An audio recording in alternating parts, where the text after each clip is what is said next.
Yo, yo, yo, it's your boy Chris here, your one and only Data Bunny. And in tonight's article, we're going to be talking about diabetes, right? So, we seeing it here for those who are watching the visual experience. We see the article says diabetes artificial pancreas tech recommended for thousands on NHS, right?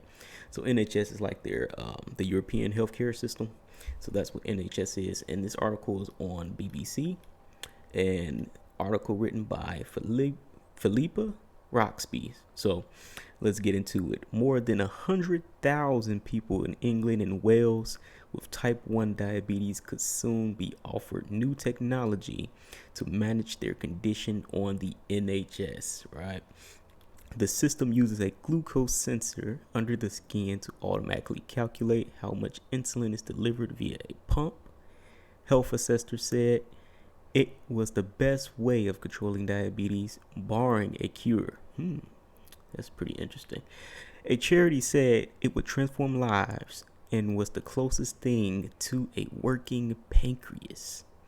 The National Institute of Health and Care Excellent, NICE, the health body recommending the technology, said a more cost effective price still had to be agreed with manufacturers. So it seems like this technology is still pretty expensive. So in trials, it improved quality of life and reduced the risk of long-term health complications. Approximately 400,000 people are currently living with type 1 diabetes in the UK, including around 29,000 children. Their pancreas produces no or very little insulin, an important hormone which helps turn food into energy.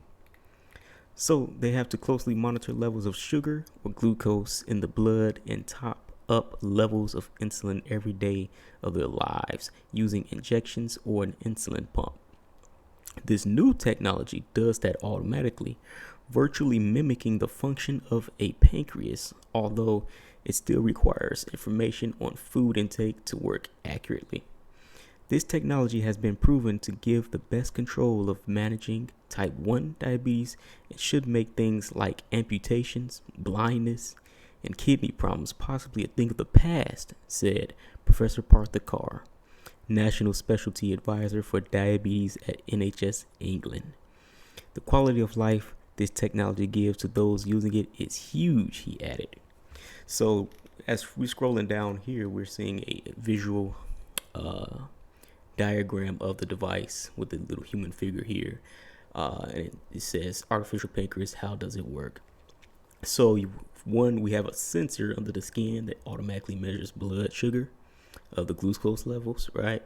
Number two, the readings are sent wirelessly to a pump, which calculates the amount of insulin required. So it looks like this pump also, you can monitor it on your smartphone, which is number three. Users can monitor readings on a smartphone, which also allows them to input the amount of carbohydrates being eaten at meals.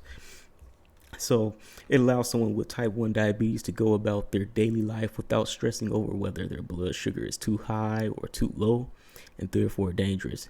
Yasmin Hopkins, 27, from London, had struggled to maintain her blood sugar level since she was diagnosed at the age of 12. She took part in trials of the new technology and told the BBC she found it liberating. I wake up now and I can do a normal day's work or go on a dog walk without being concerned, she said. The kit has been described as a step towards an artificial pancreas. This is wild, man. This is wild. All right. So cost too high, right? So this is where we always hit the roadblock with new technologies that's very innovative. Is the cost is too high. So it takes time for this technology to get cheaper over time. So under draft recommendations, NICE said the system should first be offered to patients in England and Wales unable to control their diabetes, including pregnant women, which could be around 100,000 people in England alone. Anyone can have their say on the guidance until Tuesday, the 31st January on the NICE website. Negotiations on a cost-effective price for the technology, called a closed hybrid loop system, are still to take place, however. The technology currently costs nearly 6,000, I guess, what is that, pounds? or euros. I think pounds. But NICE says it wants to agree a price for the NHS that is fair to taxpayers. Hillary Nathan, policy director at JDRF, the type 1 diabetes charity, which has funded research into the system for many years, said it was a game-changing treatment at the forefront of health technology and artificial intelligence. If approved, she said, it would transform the lives of people living with type 1 in England and Wales, reduce deaths from glucose high and lows, and cut the risk of long-term health issues from the condition. It's the closest thing you can get to a working pancreas, she added.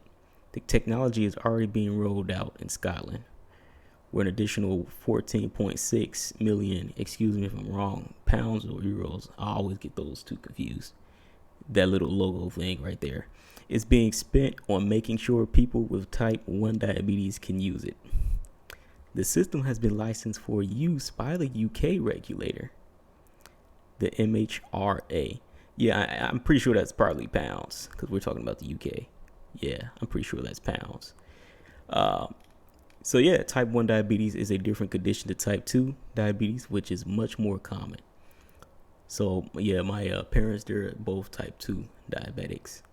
And yeah, and I that's pretty much a lot, especially in the black community. You see a lot more type 2 diabetics than type 1. But that goes with everything too as well. So while both cause blood glucose levels to be higher than normal, type 1 is an autoimmune condition where the body attacks cells in the pancreas. So with type 1, they're talking about pretty much it's an autoimmune condition. This is something that the body does to itself. It attacks cells in the pancreas, right? And people with type 2, the cells in the body become resistant to insulin. And so more is needed to keep blood glucose levels within a normal range. So with type 2, the cells in the body become more resistant to that insulin, right?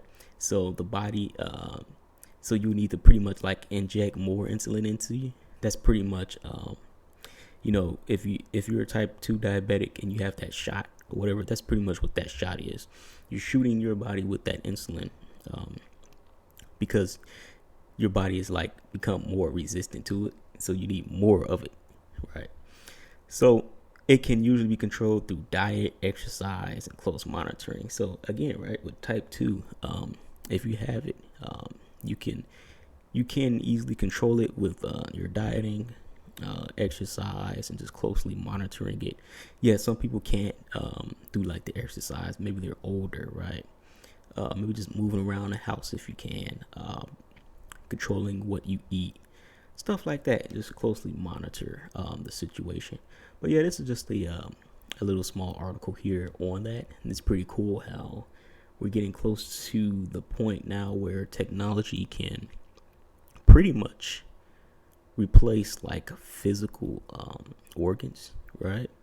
If money wasn't a thing, we probably would have already had like artificial eyeballs, artificial hearts. Well, we kind of do already have hearts, artificial hearts, but all types of artificial stuff. It costs wasn't a huge roadblock, but you still got to make money to make this stuff, right? So that's pretty it's pretty decent. That's the end of the article here. That's pretty cool. I like stuff like this. I like covering like the good news of technology.